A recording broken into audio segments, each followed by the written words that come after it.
the Get Rich Slow Club, conversations on setting goals and getting started investing.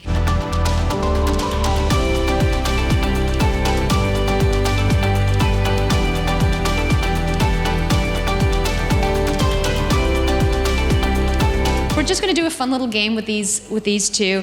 I'm gonna say a word, and the first thing that comes to mind, you're going to have to say out loud. Owen, inflation. Coffee. Ooh. All right, Nick, dollar cost average. Beautiful. Nick, Rask. Sensible. Oh. Owen, Perler. Auto invest. Oh, that's good. That's good. Yeah. Thank you. Well, thank you. Nick, Warren Buffett. Legend. Owen, ETFs. Low cost.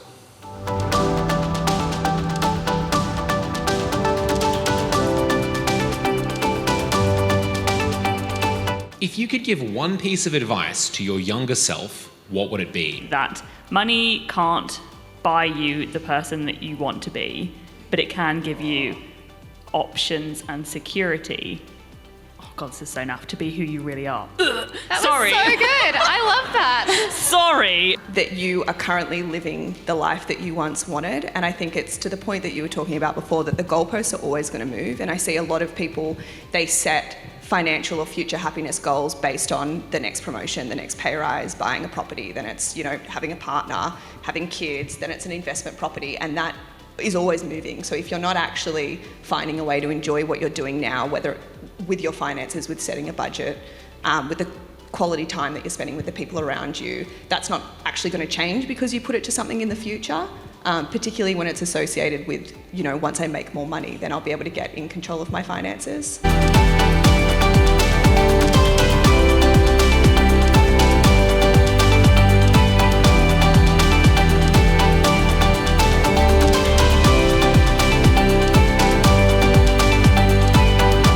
Your perspective on ethical and how to be really, just smart with where you're spending your money and the impact that has if you're privileged enough to have money to invest. So there's always ways to research who are the most highly rated employers in the country.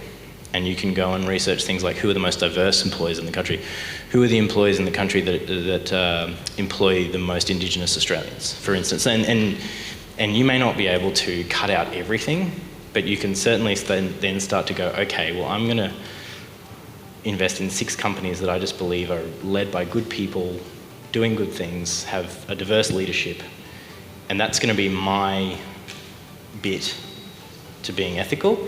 And yes, I'm going to have an ESG ETF, and that's going to be most of it, but I'm going to be evolving my own approach. In a lot of cases, without maybe realizing it, our money might be sitting with something that doesn't align with the way that we might passionately vote at the next election.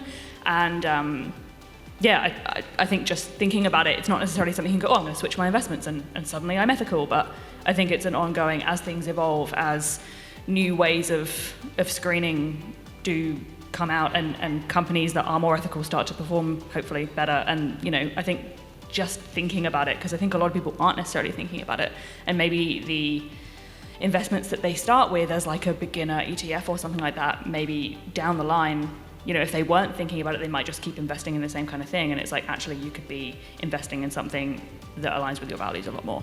Is ethical to you, excluding fossil fuels? Is it how their employers treat their employees? Is it you don't want financial institutions in there?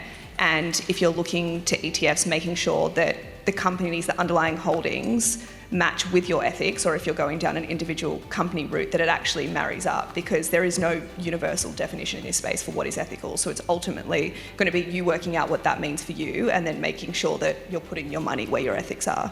And there's never going to be like the perfect ethical portfolio. I think it goes back to like wanting the perfect plan. Like if you buy an ETF that screens out some things but not others, like you're still doing a little bit, and you don't have to get caught up and be like, well, I'm not buying ETFs because none of them completely match up. And like you can change your plan and evolve. So that's really important to remember as well. I think ethical investing or sustainable investing is probably, of our generation, is probably going to be the most important thing we do with our money.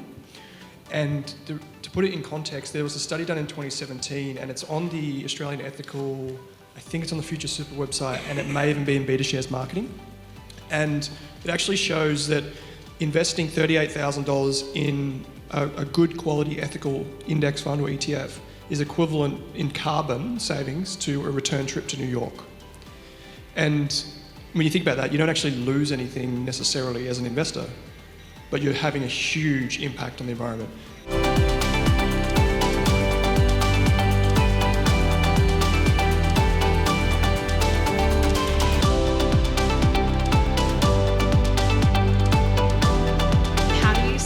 Including your partner in like what you're doing financially, but still protect yourself at the same time?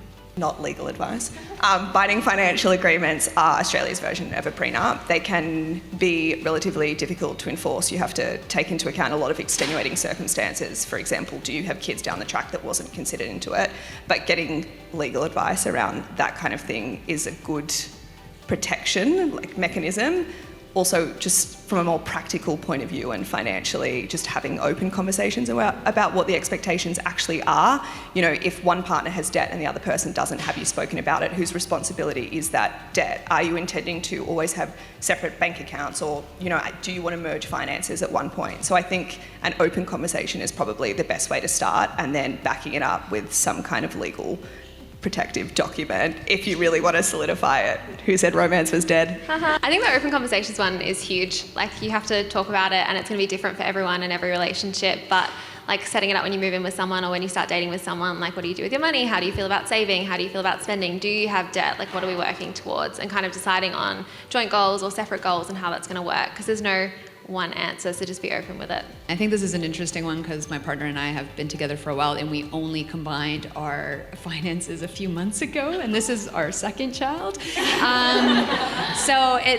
I think there's no right or wrong answer, right? It is about a lot of that open communication. I think a part of it is also that first step, if you're starting to date someone, even just looking at expenses, and the way that you look at expenses is a variety of different ways. It doesn't have to be the 50-50 split. You know, it can be based on percentage of your income, right? They can be on, hey, at the end of the day, we want to both save X amount. How do we split that out? Having those open conversations and really understanding your own financial space is only just going to help you in the future. Just the fact that as a woman, if you have anything of your own, and particularly if it's more than your partner, it's even more important, because you're not really looked after by the legal system in that situation.